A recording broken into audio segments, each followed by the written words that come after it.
Welcome to Eggs and Issues, a monthly business program presented by the Portland Community Chamber of Commerce. Hello, I'm Mike Violet from News Radio WGAN. Eggs and Issues is supported by presenting sponsors Bank of America and Martins Point Healthcare, in cooperation with Harvard Pilgrim Healthcare, Oxford Networks, and WEX. And now, please welcome the Portland Community Chamber of Commerce President Quincy Hensel from Industrium. Good morning. Thank you all for joining us today. What a crowd. My name is Quincy Hensel. I am the Director of Community Outreach at Industrium, and I also serve as the volunteer president of the Portland Community Chamber of Commerce. And today we have a great event for you.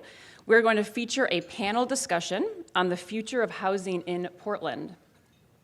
Britt Vitalius with the Vitalius Real Estate Group is going to moderate a discussion between our panelists, who are Dick Behringer from the Muskie School of Public Service, Jonathan Cully from Red Fern Properties, Tuck O'Brien, the City Planning Director for the Department of Planning and Urban Development, and Tom Watson from Port Properties.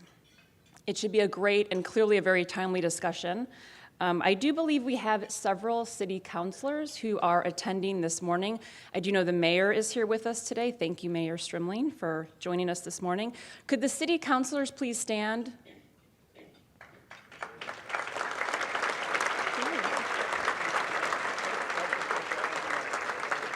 And the mayor, who's joining us at the front.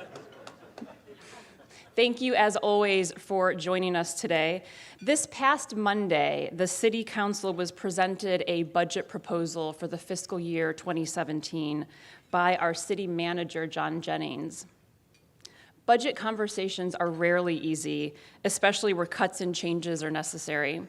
But we applaud the city manager for moving the budget in the correct strategic direction towards more efficient and effective services, better infrastructure to support growth, and commitment to excellence in every respect. We look forward to the discussions in the coming weeks as the budget moves to the Finance Committee for their recommendation. And our hope is that those budget choices, which are ultimately made, will make Portland a place where growth is welcome. Our topic today feeds directly into the conversation of growth in Portland. And it's clear that there is great interest on this topic, as evidenced by I think we have about 450 attendees this morning, which is fantastic. I see a lot of new faces in the crowd. If this is anybody's first time at Eggs and Issues, could you raise your hand? Wow. Fantastic. That is fantastic. Thank you all for joining us, and I hope that the newcomers do decide to come back next month. My fellow chamber board member and chair of the Eggs and Issues Committee, Justin LaMontagne, and his co-chair, Jason Lundy, have done an excellent job this year lining up speakers for the season, and I want to thank both of them for all of their time and energy in making this program what it is. Could Justin and Jason please stand?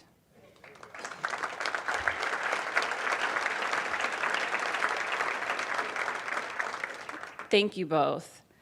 We're always looking for compelling topics for Eggs and Issues, so if you have an idea, we want to hear about it. You can talk to me, you can talk to Justin, Jason, anyone on the chamber staff. Also, we don't often have movement in terms of our program sponsors. We have a very loyal group of sponsoring organizations who support this program season after season. This year, we actually have a little reorganizing going on with our sponsors, and we have room for an additional sponsor. So if you are interested, please let me know. I don't think this opportunity will last for long, but you can contact me for more information. And that is actually a great segue into our sponsor appreciation segment of our program. Hosting a breakfast with 400 plus of your closest friends does come at a cost. And because of our loyal sponsors, we are able to do this event month after month. An enormous thank you goes out to our presenting sponsors, Bank of America and Martins Point Healthcare. Cooperating sponsors are Harvard Pilgrim Healthcare, WEX, and Oxford Networks. Reception sponsors, Clark Insurance, KeyBank, and IDEX. Parking sponsor, Identity Group, Allen Signs with Impact. Overall production support is Headlight Audiovisual.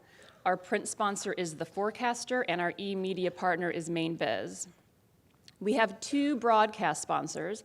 WGAN is our radio sponsor, WMTW our TV sponsor, and you can watch Eggs and Issues anytime you want on Time Warner Cable Digital Service Video on Demand. We also want to thank our special community partners, Anthem Blue Cross and Blue Shield, New England Cancer Specialists, the Bangor Daily News, and the University of Southern Maine. AAA Northern New England and Springborn Staffing support our Tomorrow's Leaders and Entrepreneurs program, which allows area high school and college students to attend Eggs and Issues every month.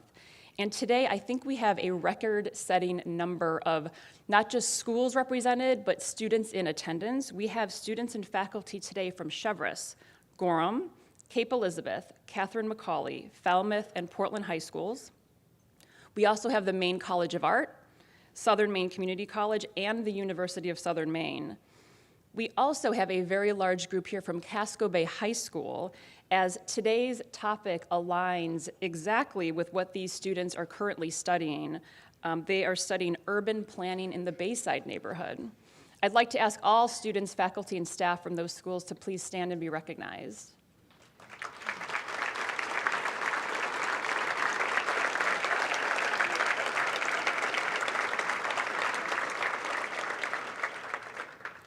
Thank you all for being here. And just remember, the students always ask the best questions during the Q&A segment, so don't be shy with the microphones when we get to that towards the end.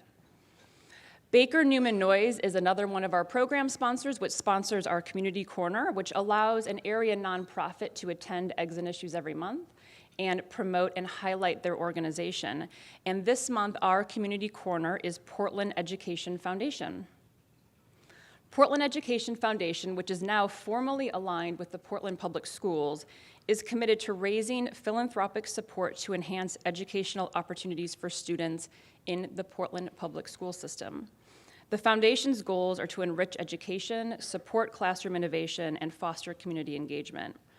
Current areas of focus include the foundation's Teacher Grant Program, which matches investment with teacher-led innovation, Culture Club Portland, which through the generosity of an anonymous donor provides the opportunity for each student to attend at least one event every year at the Portland Museum of Art, Portland Ovations, Portland Stage, or the Portland Symphony Orchestra. And this past fall, LL Bean funded the publication of a series of learning guides for families in 9 different languages. And the guides help families better understand what children should know and be able to do at each grade level, and suggest ways for families to increase learning at home. Starting this May, the foundation will partner with Portland Public Schools to host Chamber of Commerce members who serve as principal for a day. This is a great opportunity to engage the business community with the work of the schools. And I actually had the chance to do that at Reiki School 2 years ago. And I will say, if you have that opportunity presented to you, I would definitely do it. It was a fantastic experience. And actually today, the foundation launches its first ever community-wide fundraising campaign with a goal to raise $50,000 by June 30th. So the foundation can continue to make investments that have a direct and positive impact on teaching and learning in Portland's schools. I'd like to now do something a little different. We're going to show a quick video that highlights how private investment can really make a difference in the lives of students.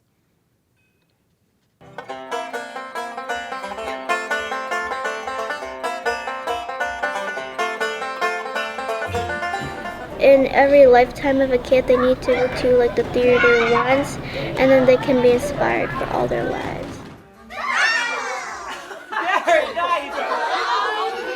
So a lot of the work that we do, for instance, in the schools is all around arts integration, and that's really about using the arts as a tool to learn other subjects. That was fun, something different, incorporating a video. Joining us today from the Portland Education Foundation is Mary Bennett, the Foundation Board President, Kate Snyder, the Foundation Executive Director, Jean Crocker, Superintendent of Portland Public Schools, Marnie Morioni, School Board Chair, and I know there are several board members here from the Foundation. Can you all please stand and be recognized?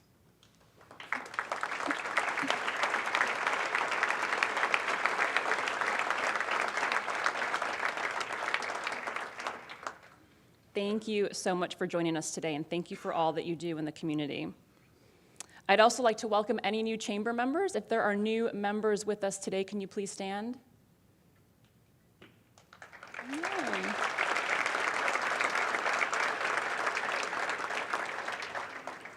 And I'd also like to direct your attention to some information on your tables that we have left for you. On May 19th, the Chamber is going to be hosting a mile road race in conjunction with our Community Business Expo. There are sponsorship opportunities available, and I think we are trying to set the state record for the fastest mile, so I will not be running, but you might see me there holding a sign of some sort directing you towards the beer tent at the end. Now on to today's presentation. Just a reminder, we will have a Q&A segment at the end of the presentation. There are 3 microphones in the room. If you would like to ask a question, please go to the microphone, state your name and organization before posing the question, and you can also tweet questions using our hashtag #EggsAndIssues. Today's presentation is a panel on preserving Portland's identity and the vision for the future of housing in our city. Britt Vitalius is going to serve as our very trusty and skilled moderator.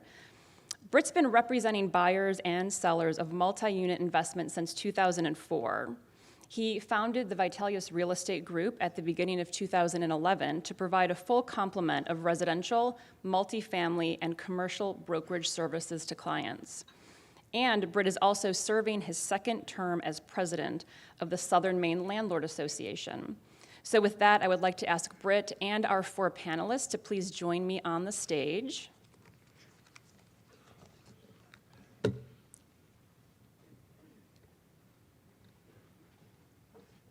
And I'm going to turn this conversation over to Britt.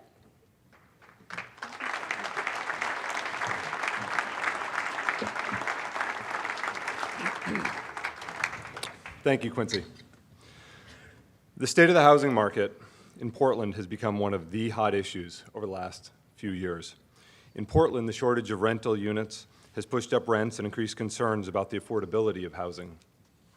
For single-family homes and condos, there's a market lack of supply, and buyers are frequently competing in multiple offer situations, driving prices up. Housing has got a lot of attention from our local governments. Portland has created a housing super committee, and South Portland has recently created a housing task force. In 2015, we heard Zillow reports about rental rates increasing 17%, and the Press Herald did a week-long study on the housing crisis with a series titled No Vacancy. It is a time of challenges to be sure, but how accurate are these numbers and accounts? My own study found that rent rates increased closer to 8 to 9% in 2015. One thing we hope to do today is to bring in a few more facts and perspectives on this subject. Whatever the numbers are, we are undisputably in the middle of the most exciting, dynamic, and defining development time we've had here in decades. Our city is evolving before our eyes, and the decisions we make today will set the course for the Portland of the future. On the one hand, we have a supply-demand imbalance, which creates an affordability issue for many of our residents. This will only be cured by the creation of more housing units. On the other hand, we like Portland the way it is, and being Mainers, we resist change, fearing that we will lose what we love about this place.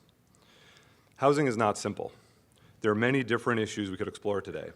I'm going to try and keep away from deep philosophical debates and focus instead on what is the current state of housing, try and get some perspective and context about where we stand historically and related to other communities, what are some of the challenges and opportunities of the development that's going on, and what's our vision for the future while still preserving our identity. We have this wonderful panel today that we're very fortunate to have here. I'm going to start with some quick introductions. Dr. Dick Barringer, to my right, served as the administrations of 3 Maine governors as Director of Public Lands, Commissioner of Conservation, and Director of State Planning, and is the author and editor of numerous books, reports, and landmark Maine laws in the areas of land use, conservation, education, environment, energy, economic development, and tax policy. He later founded the Edmund S. Muskie School of Public Service at the University of Southern Maine, where he has taught public policy and management and community planning and development for 25 years. Jonathan Culley has extensive business, investment, and real estate experience and oversees all matters related to construction, financing, and development at Redfern Properties. Redfern is actively developing a number of units right now, and we will hear more about that. Previously, he was Director of Financial Planning and Analysis for Terrabeam Corporation. Jonathan received an AB from Duke University and an MBA from Duke's Fuqua School of Business. Tuck O'Brien currently serves as the City Planning Director for the City of Portland, where he manages the city's development review and long-range planning activities. He has over 15 years' experience with various elements of infrastructure, legal, and public engagement in the public and private sector. Tuck was most recently employed as a staff attorney at the Maine Public Utilities Commission. He has a BA from Bates College, graduate training in planning from Tufts University, and a JD from Boston College. Tom Watson is a co-owner of Port Property Management, a company he founded 23 years ago. Port Property Management currently owns over 1,000 units in Portland and South Portland, with the bulk of that portfolio here on the peninsula. He has a BA from Stanford University and an MBA from BU. So let's get into it. I want this to be sort of a more discussion. We don't have formal presentations here, but Tom, let's start with you. You've got over 1,000 units, and you track your data and your numbers better than anyone, so I think you've got some good insights into the demand, the rental rates. Can you speak a little bit to what you've seen specifically about rents increasing? Sure. Can you hear me okay? Is this? So the Zillow number of 17% is an absurd number. I don't know where it came from. It's completely false. With that said, in our portfolio last year, rates went up 9%. If you consider that industry standard is about 3% or 3.5%, that means that in 1 year, we had 3 years' worth of rent increases. And whether you're a landlord or a tenant, that is not sustainable. Interestingly, speaking of that 3 to 5%, if you look at our portfolio over 9 years, that is from 2007 to 2015, in fact, the annual increase in rents was 3.5%. And that's sort of split into two parts. You have 2007 to 2010, 4 years, where rent increases were less than 1%. In fact, in 2010, it was -1. So if you're a landlord, you got schmealed. From 2011 to 2015, there was what I would call a market correction. And the average rent increases in those years was 6%, and that includes last year's 9%. So that is an enormous increase over 5 years. At 6%, you're 40 to 60% higher than industry standard 5 years in a row. And so the question is, why? What happened? Why this substantial increase? And I think the answer is that there was this perfect storm. And this is where I get a little anecdotal. I'm not a big demographic statistic guy. But I think there's 3 parts to this perfect storm. And one would be immigration. This is where I get anecdotal. But where I work on Grant Street, 10 years ago, 15 years ago, it was all white. Today, it's 50%, I would say, my staff can back me up, 50%, 40% African immigrant taking up this housing, just on the block I work on. My son goes to Reiki. There's about 19 kids in his class. I would posit that 8 to 9 of those kids are from African immigrant families. And so, anecdotally, from where I sit, you've had this surge in immigration. So let's say there's been 1,000 immigrant families. Well, given there's 17,000 units in the city of Portland, that means that immigration population took up nearly 10% of the housing stock. Now, the other part of the perfect storm, the second leg, is the popularity of Portland. We did a study last year of about 178 apartments that we had recently rented,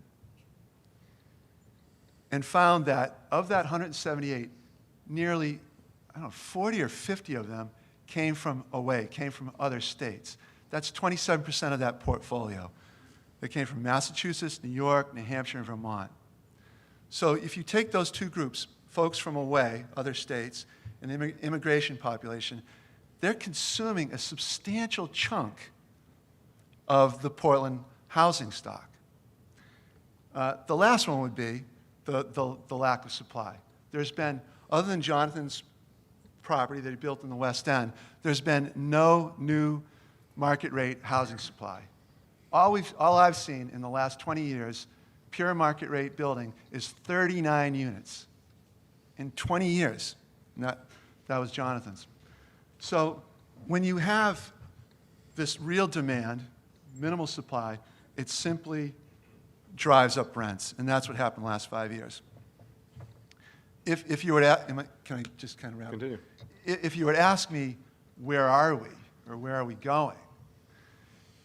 The gut, now again, this is a gut feeling, because we're down in the streets working with my leasing staff and my partner Russ.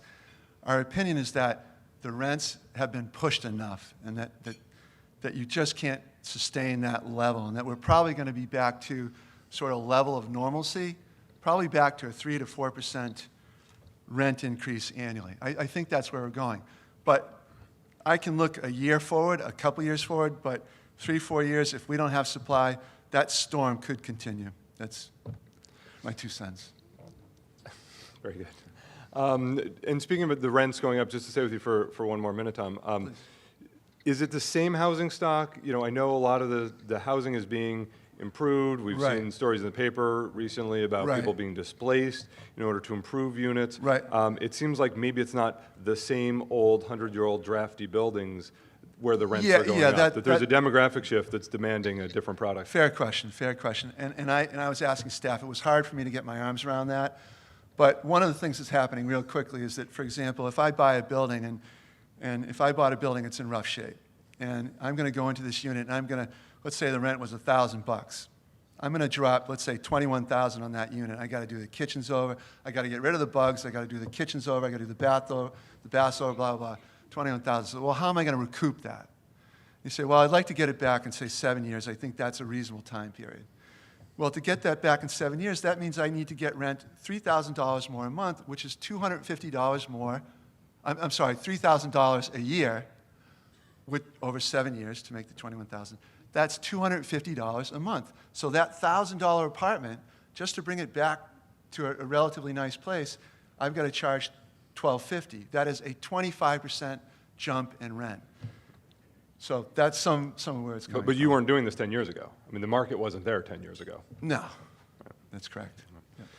Professor Berenger, could you give us a little perspective? How do communities deal with this pressure when we've got an influx of new population, a demographic change, people coming from, I've said we've got an influx from Brooklyn, we've got baby boomers who want to be downtown. This is not just a working class city anymore. This is a desirable city that is attracting all kinds of people who want to be here. How do cities deal with this kind of pressure and growth? Is this working okay? Yes, great. Good morning, all. I'd like to ask for a show of hands on a couple of questions, okay? How many of you, first of all, how many of you pay property taxes to the city of Portland? A lot. That's a lot of taxes. How many of you work for corporations that pay property taxes to the city of Portland? So almost everybody in the room is represented. So this is really an important issue. I think the best thing I can do is to tell you that you're not alone in this, either historically or as one looks across the country and the world. This is not the first housing crunch that Portland has experienced. I could cite any number of times in our city's history when the population doubled within 10 to 20 years as the result of an extraordinary explosion of population and the need for new housing.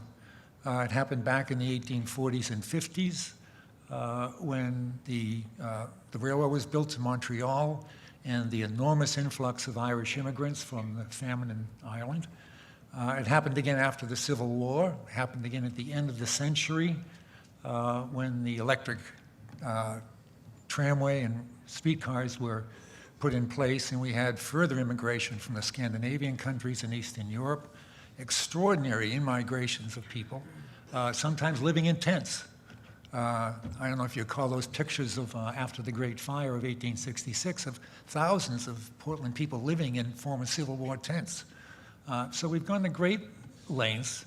In each case, I would argue, There's been, to use a current cliche, a public-private partnership to respond to those issues. For a long time, between the 1960s and the 1990s, we had a federal partner involved with tax incentives, which is largely written off the board now. And for affordable housing, it's all going to go off the board completely by the end of this decade with the current Congress, unfortunately. So there are antecedents that we can look to, but there are also places around the world. Portland is on the verge of something really historic right now in terms of its history and its relationship with other potentially very successful cities across the country and even the world. I mentioned at the forum held by the Portland Press Herald at the Rhines Auditorium a short while back that cities are emerging as the economic drivers, not just of this country, but across the entire advanced industrial world. It's true everywhere. And the result of that is this terrific demand for housing in city and the regions of which they're part. I've spent much of the last several years looking at places like Durham, North Carolina, which was the poor child by the way of the Golden Triangle.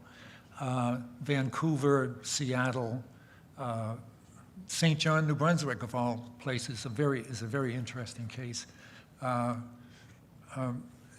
Any number of other cities. And they all have some certain things in common, one of which is a housing problem.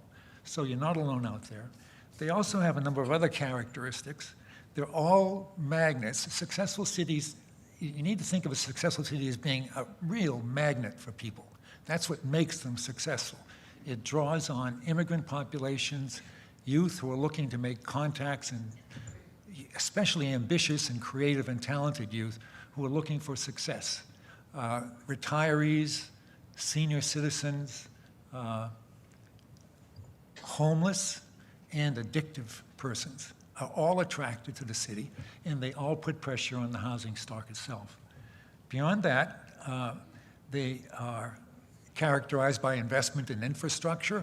That is, with all these people coming in, you can't simply depend upon the existing infrastructure itself in terms of schools, transportation, public recreation, transit, safety, and culture. They're all involved in that. They all have strong university capacities because that's what attracts many of the young people into them. And they're all characterized, as I said before, by public-private partnerships to advance this issue.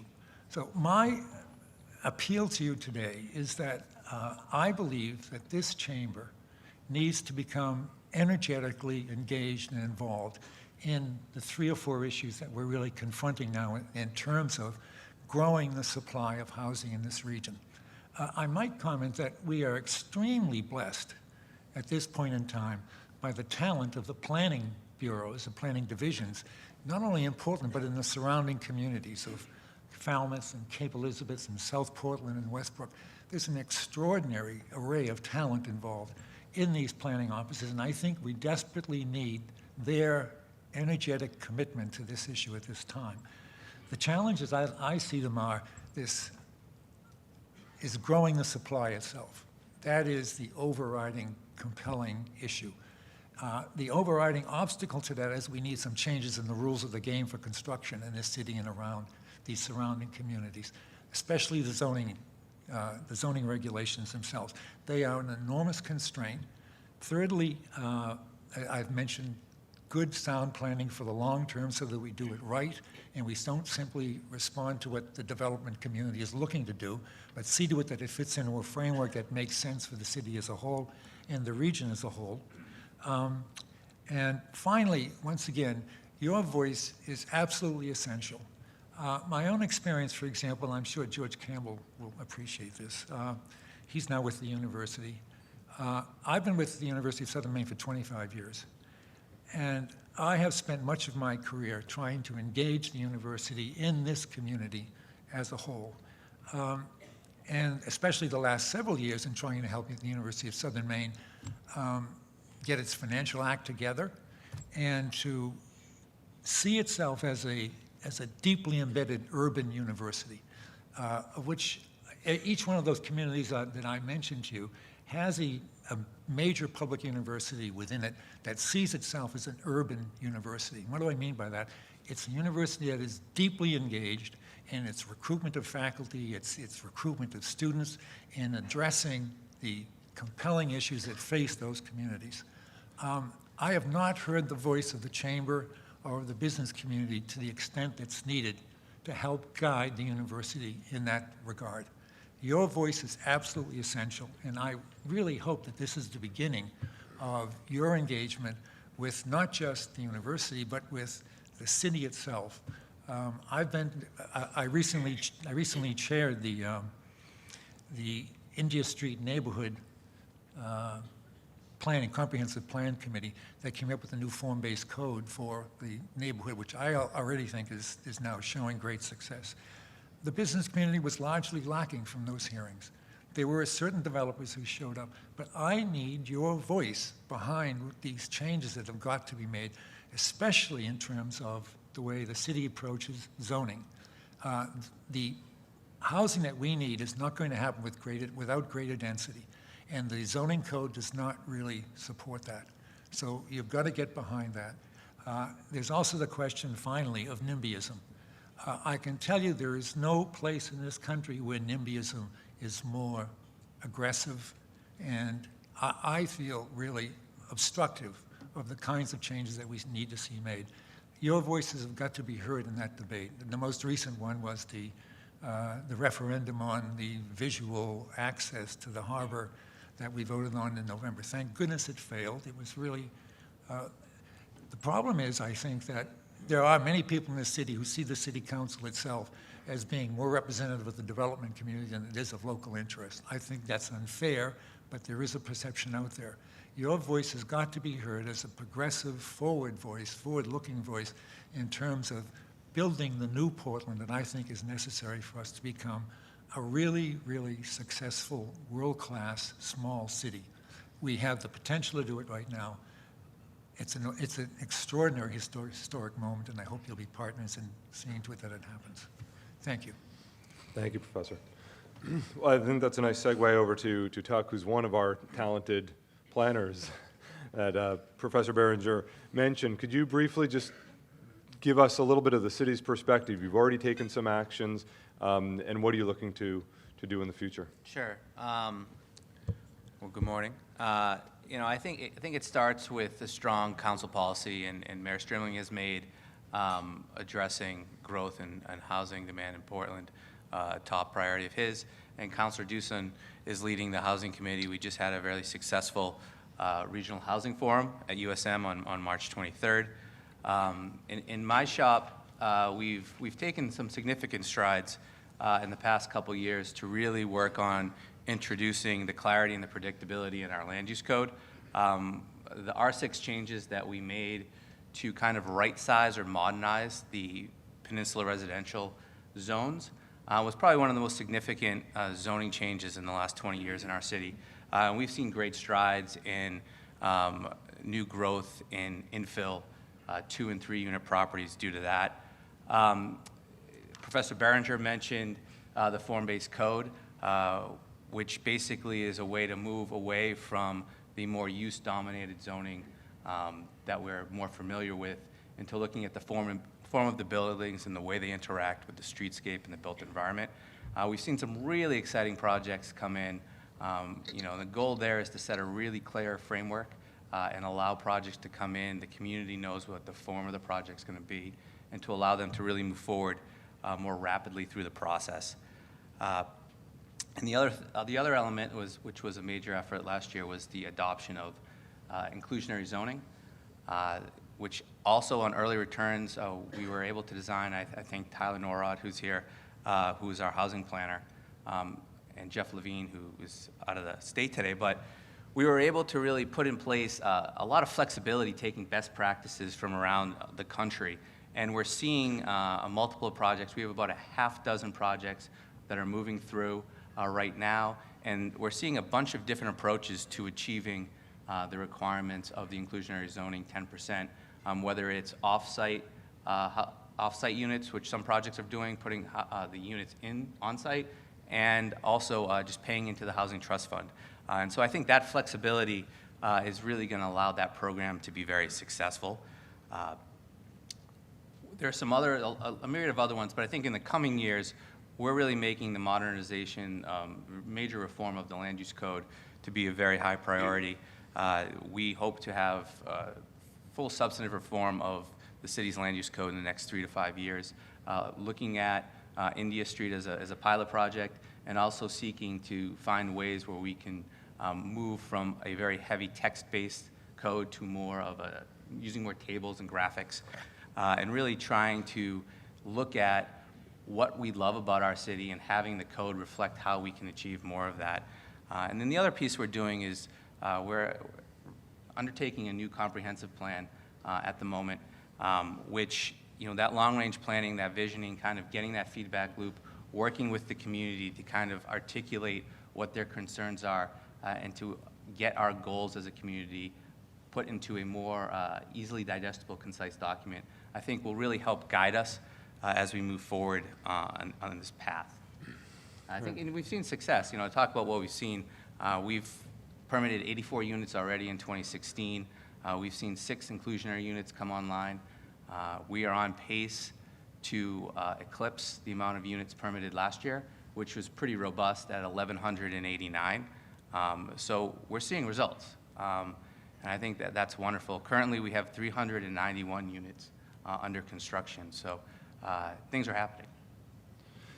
And on things are happening, Jonathan Culley is currently the biggest developer I'm aware of in the city for market rate housing. There's a 56-unit project going in down on Anderson Street in East Bay side, and another 131 units in Joe's Smoke Shop. So, Jonathan, can you talk about, you're doing development, you're actually creating more units. We're saying we need more supply. You're building it, but what are the challenges, and why are more people not doing this also? Sure, it's thanks. Easy, right? Yeah, well, I think for one, it's interesting that you're calling me the biggest developer in town, and I'm a local guy with 0 employees, and so I think that's instructive, and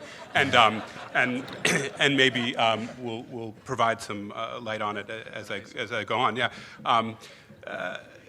I want to distinguish between 2 types of housing. One is for rent housing, which is what I'm focused on now. One is for sale housing, which my business has been focused on for most of the past decade. But a few years back, we shifted for rent housing, largely because of the market dynamics that we're all talking about here today. And maybe I'll provide a little bit of history that might shed light on the matter.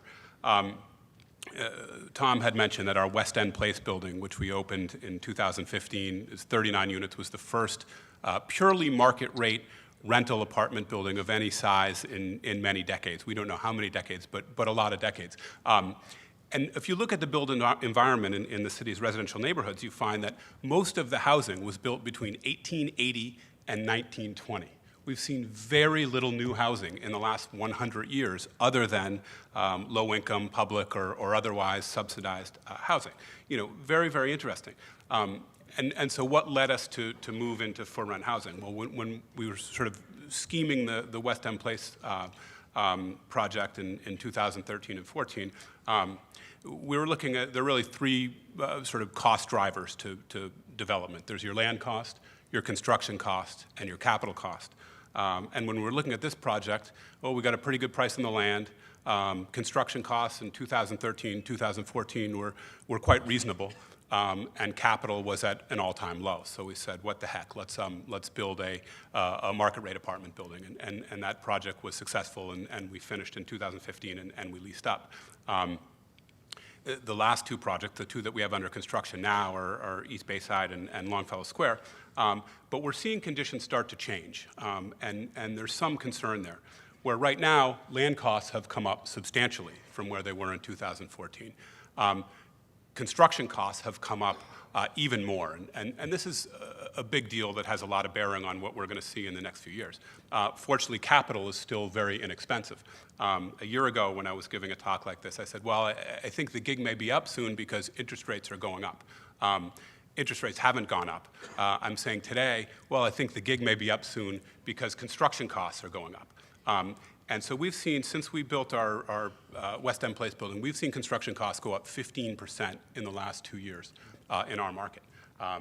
This is an environment where we've got 1 to 2% inflation, and so in terms of development going forward, we see a real challenge with construction costs. I've looked at some projects for rent housing in the last several months where I determined that if the seller gave me the land, I still didn't have a viable for rent project.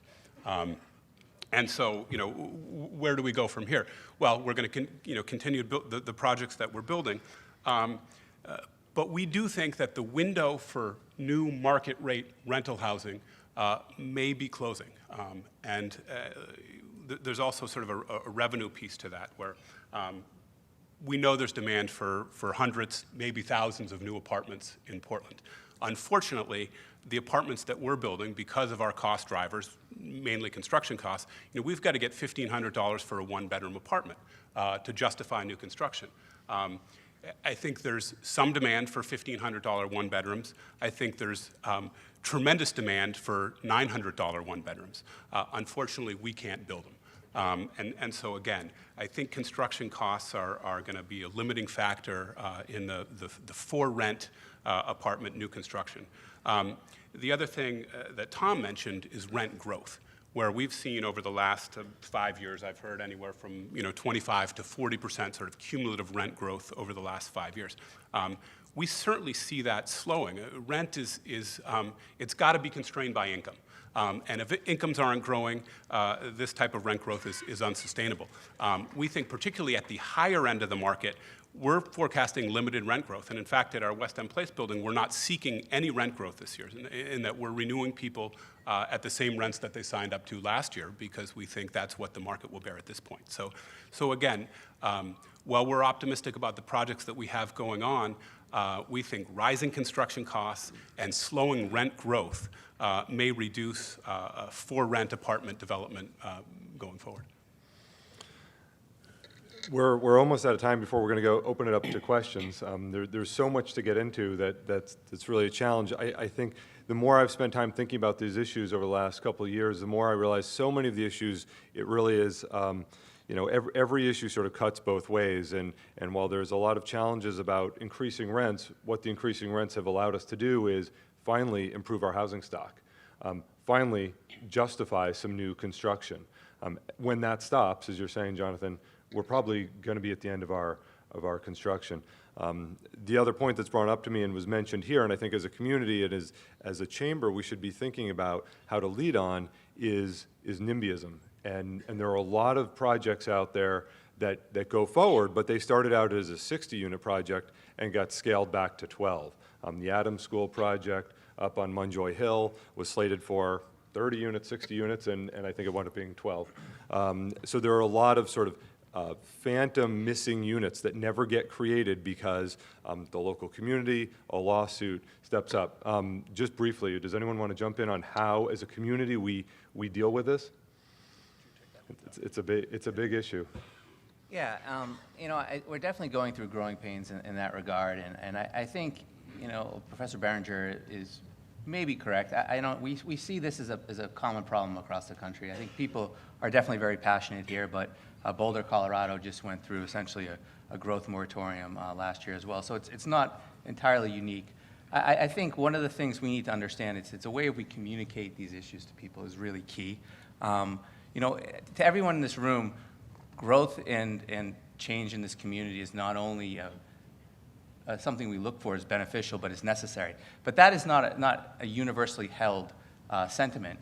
And so I think it behooves us, and I think Professor Berenger said this, as a group, as people who work, to continue to have that conversation and to respond to people's concerns. I think to give Jonathan some kudos, another key component of it is on the project proponents, and we in my shop have really started to work really hard with the developers to have earlier outreach and better engagement with the communities earlier on in the process, when changes and ability to respond is more economic and people can get more comfortable with the projects. I think Jonathan does an excellent job with it, and there's a number of other developers as well that do that. My shop, we are always trying to facilitate a dialogue to try and respond to people's concerns in a meaningful way. That is the responsibility of the city, and we try to do that in a way that both is cognizant of the constraints that we face as a community, but also trying to come up with creative solutions. And I think another piece of it is, as a state, we have seen this uptick in litigation. Where I've worked in the past, that was something that had been a little bit more ingrained in the culture.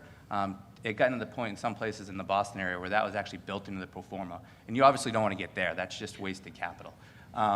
But here, I think, it would serve us as a community, as a state, to look at how we handle these kind of ADB appeals and how we address land use appeals and see if we can get some more efficiency there. I know there's a LD 775 is working its way. I think it's at the governor's desk now, which would try to provide a way of moving these appeals through the process faster, both to respond to folks' democratic right, constitutional right to bring these appeals, but also to address them in a more efficient manner.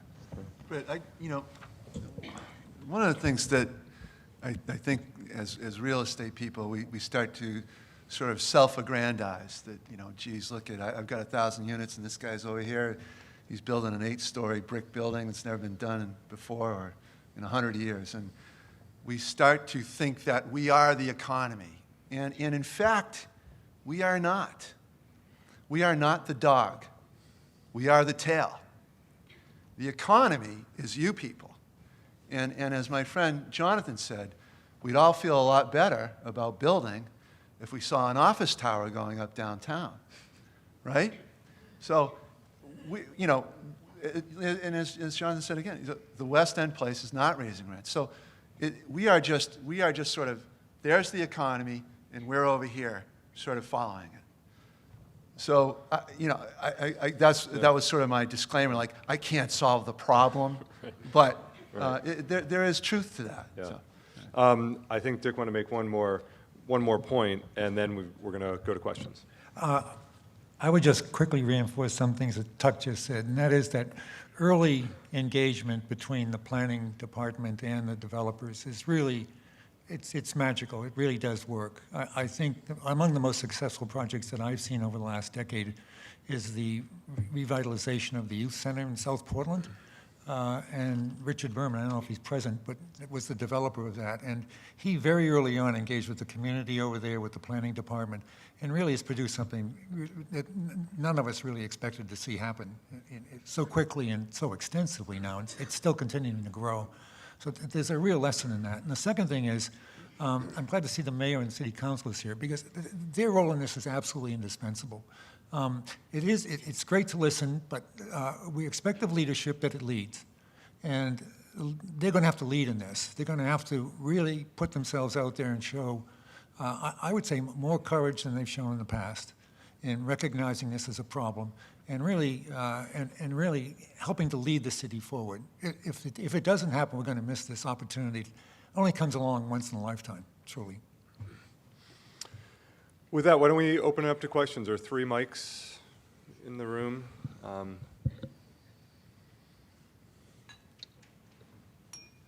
Sir. Hi, it's Ralph Carmona with Southern Maine Community College, and like Mr. Behringer, and I even think the CEO here at the Chamber, I live on Munjoy Hill, which is kind of the epicenter of the growth and the increasing lack of affordability. I guess my question is for Mr. Watson and for Mr. Culley. Mr. Watson talks about innovation further increasing the obvious lack of affordability in areas like Munjoy Hill. And Mr. Culley, you've had a major development just a couple hundred yards from my home on North and Watts and Walnut Street. And the homes sold there for what, about $600,000 a pop. And the answer seems to be that the more housing we build, the more affordability, and that seems in conflict with what you folks have done and what you've said this morning. So where do you see the potential affordability, especially in light of the expansion need for infrastructure development that we need in transportation and parking and so forth? Maybe Mr. O'Brien has an answer to that question. So. I'll start. I think there's been this notion that that more supply will solve our housing challenges, and frankly, I think it's going to help, but I don't think that's the answer. I think it's a much more complex question than that. the argument is that there's sort of a trickle-down effect. So if we create high-end housing for well-to-do baby boomers, they're not buying that triple-decker on Munjoy Hill and converting it into one large residence. But that argument only goes so far, and I think we need to address the housing problem from a policy perspective. I think there are a lot of roles to play. I think one role or one idea that I don't want to lose sight of is there are two elements to affordability. One is the cost of housing, but one is the income of the people who are buying it. And so, part of the solution, I think, is we've got to deal with jobs, and we've got to attract the type of jobs to Portland that are going to allow people to afford the housing to live where they want to live. So, as a developer, I don't, claim that I've got a silver bullet or any magic answers, and we think that we're doing our part. I feel good that the buildings that we're building are helping, not hurting, but I'm not a crusader for affordable housing by any means. I want to keep moving through the questions if I can, because there are a lot of people who have questions. Down at this end. Hi, I'm Caitlin Rogers. I'm from Gorham High School, and I just wanted to ask you guys personally, like, what would the ideal housing situation in Portland look like to each of you, like, in the future? In 30 words or less, Okay, from each of you. I'm not convinced that it isn't pretty close to ideal now. That might sound crazy, but I live in the West End, and I live right across from an Avesta project, and they're going to build another Avesta project, and I own a 4-unit right next door where the average rent is $1,300 a month for a 2-bedroom, and I think it's affordable for some people. So I really like where I live, and I love Portland, and I love the neighborhoods, and I work on Grant Street, and I like Grant Street. So, it's pretty ideal right now. I may be all wet, but that's just one person's perspective. Please, Doug. I think one of the things I would like to see us focus on is off-peninsula development along our corridors of Forest Ave, Brighton. I think that there's a real opportunity there. Councilor Susselvik and Councilor Costa have been leading the way on Forest Avenue, which is Woodford's Corner is just an amazing, amazing resource for this region. And to look at what type of appropriate mixed-use development we can do in Morrill's Corner and Woodford's Corner, I think that's where I really like to see us go. I would just, Please. I would just add to that. I agree with Tuck. I'd like to see us visualize Franklin Street, Marginal Way, Forest Avenue, Brighton Avenue, as grand boulevards in the European tradition. That is, with 4 to 5, even 6 stories of housing over commercial along all of them, interconnected by tramways. I think we're really the victims of a lack of imagination in this regard. Every time I see a new one-story building go up on Marginal Way, I think it's crazy.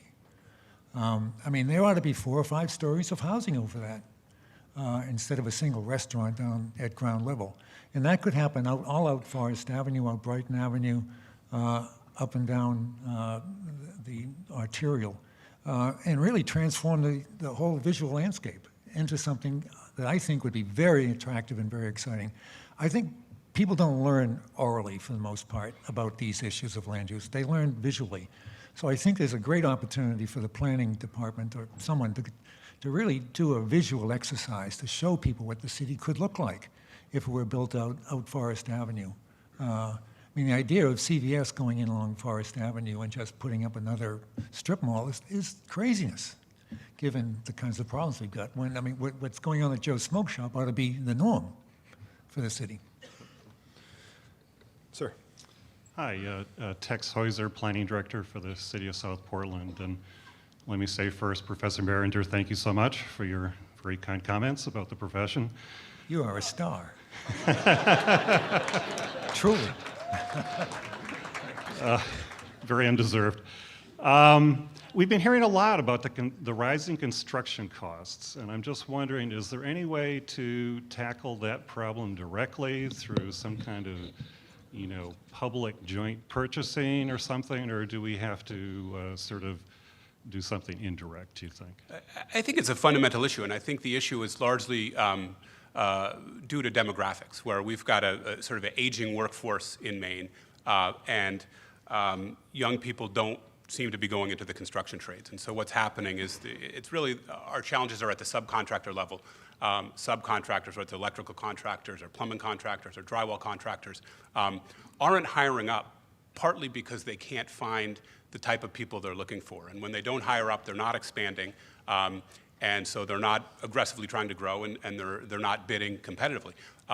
We see, to our south, even in Massachusetts, construction crews are largely immigrants or first-generation Americans. And because we haven't seen that yet in Maine, there are some fundamental systemic problems that the construction industry is struggling with right now. And so I certainly don't have the answer, but I think it's a demographic issue that needs to change. So it's more labor than materials? Absolutely. I mean, the commodity prices, the price of copper is down substantially in the last year. So it's not materials, it's not, commodity prices are down, labor is up. Yeah. Good morning. My name is Felicia Knight. I'm president of the Knight Canny Group, a PR firm in Portland. And I've always believed, and even today reinforces my continued belief, that Dick Barringer is one of the wisest men in the state of Maine.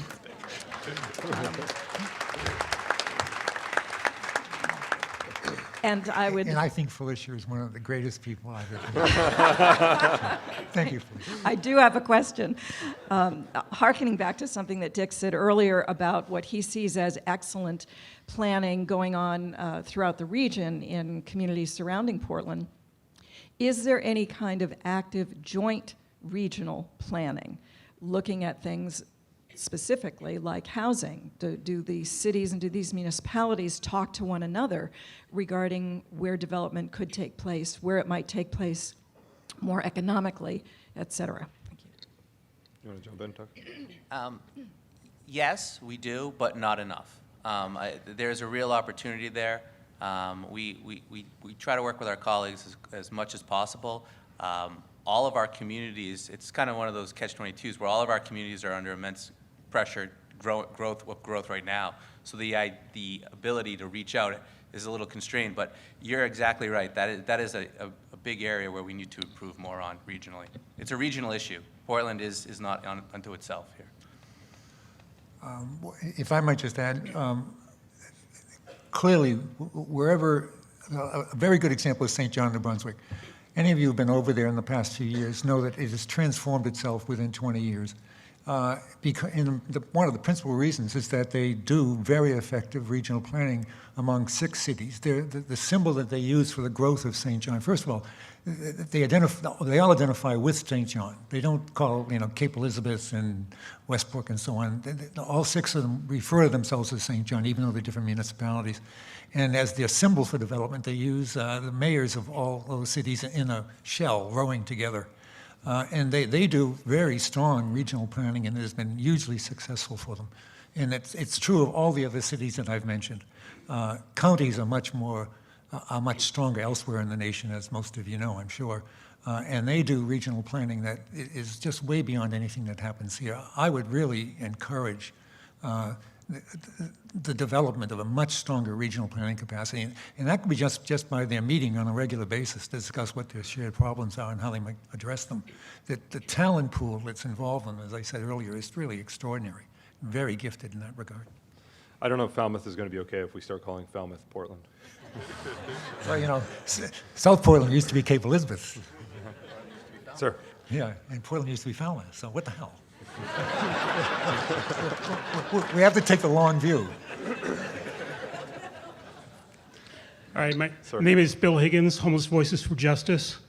In recent years, we have established housing first model developments such as Loyden Place, Florence House, and 81 Danforth Street and Elm Terrace to address needs of very low-income renters. How can we ensure that more projects such as these are included in future?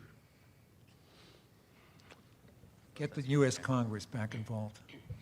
Yeah, I mean, we have continued to do this. I know City Manager John Jennings has really prioritized that specific housing first aspect of it. We will be going out with an RFP this year for more home funds. It's something that we need to continue to work on, but I think Professor Barringer is once again correct. I think a lot of the resources that we need to put into that kind of fundamental housing is going to take leadership at the state and federal level as well to assist us. Yeah, I'll just reiterate, one of my sort of volunteer causes is I'm on the board of Avesta Housing, and homeless housing first is a high priority of Avesta Housing, but it's really a question of subsidy, and so the state government has got to step up and create the subsidy. It can't be done without public assistance. In the 70s and 80s, there were about 50,000 rental units built with federal tax incentives, apartments in Maine, and there was net in-migration of young people during that time, under 35. Starting in the 90s, that all ended, that virtually all ended. We had around, as I recall, in the 90s, around 4,000, went from 50,000 to 4,000. And we had net out-migration of people under 35, and we've had that ever since. I mean, there is a direct correlation between investment in that kind of housing with federal support, tax incentives, and keeping our young people here. So my timer is red here, so we're going to take one more question. And, sir? Oh, I'm Peter Mills from the Maine Turnpike, which is a Portland-based company that does not pay taxes, for which I apologize. There's a theme emerging from some of these discussions that I've observed for some time, I think. That is, I don't know that this is a problem that can be solved on the peninsula. I mean, we are space constrained. A lot of the housing, a lot of the buildings are historic. They're preserved infrastructure. But what I hear Tuck saying and others is that, what's wrong with moving down into Woodfords to try to solve some of these problems with multi-story housing? And Dick made the same point about the Franklin Arterial. It seems to me that this is a problem that needs to be addressed by developing the fringes of the peninsula and maybe even the outlying or some of the neighboring towns. But is there a market for that? I mean, can we build multi-story housing of the sort that Dick envisions and attract people to area? There's such a psychological demand for living on the peninsula, both from young people and from people my age, and everything in between. But it seems to be that's where the pressure is. But why isn't that being relieved effectively by housing starts, multi housing starts, further away from the confines of the peninsula? Sure, maybe I can take that. As long as I've known Tuck, he's been trying to get me to build something in the Woodfords Corner neighborhood. And there are a few issues. One is zoning is not there yet to support the density that we need to make feasible developments. Two is another issue that came up is this NIMBYism seems to be rampant in the off-peninsula neighborhoods. Everyone who tries to do something seems to get sued. And so as a developer, that creates a challenge. But the big issue is it's what people want. And you hit the nail on the head, Peter. It's this psychological issue where urban walkable neighborhoods are how people want to live. And so without the density of restaurants and cultural institutions, it's just not as appealing. And so as a developer, I'm not ready to take the risk on dense housing off peninsula. Check out Woodford's Corner in 3 years, though.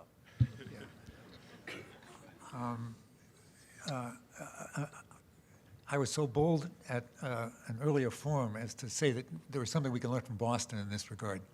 I always hate to say that because Boston's Boston and we're not. But this is how Boston grew.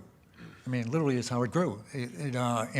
First it filled in the Back Bay and then the Fens, and then it reached out to places like Hyde Park and Allston and Brighton and built rapid transit out there so that people could get into the downtown and do things they wanted to do in downtown. But meanwhile, out there were nodes like Woodford's Corner around which Brighton got built and Allston got built and Dorchester got built and so on. So the density has to be there, though, first in order to get the transit working. I mean, we have a fairly primitive but useful rapid transit system here in the city. It just needs to get better so that people can go to Woodford's Corner and then just jump on a trolley. I don't know if any of you have been to Seville, for example, in Spain. It astonishes me. I mean, it's such a beautiful city, and it's got a tramway that just kind of connects all those outlying nodes with the center city, and people use it all the time. And it's free, of all things. It's really quite remarkable. People just jump on the tram and get in the city and do the stuff you want to do in the city and go back out to Woodford's and have a cup of coffee with your friends. Well, Quincy is standing next to me, so I know we're out of time, but this is such a rich subject. I'm so happy that everyone's been here. Thank you so much to this amazing panel. I think in this community, we have the resources, we have the minds, the developers, the planners, the city councilors to tackle these projects, but we need to stay engaged. There are a whole host of subjects we didn't even get into today, but hopefully this discussion will continue. So let me pass it back to Quincy.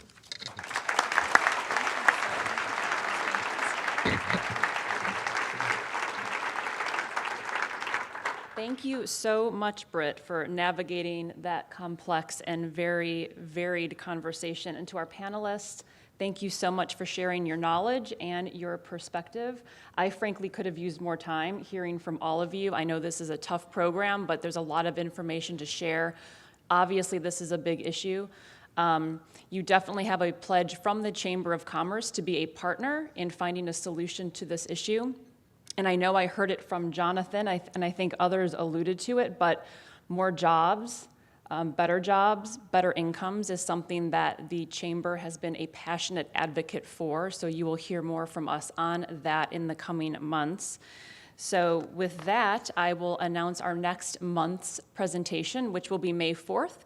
We'll be joined by Pius Ali, who is with USM's Muskie School, and he is a current Portland School Board member. And Salim, who is actually here with us this morning, who is a Deering High School senior. And the two of them are going to talk about youth engagement education and community partnerships, how those benefit economic development in our city, and how that prepares leaders, future leaders in Maine and in Portland. So I hope you will join us May 4th. Again, a huge thank you to our moderator and our panelists, and have a great rest of your day.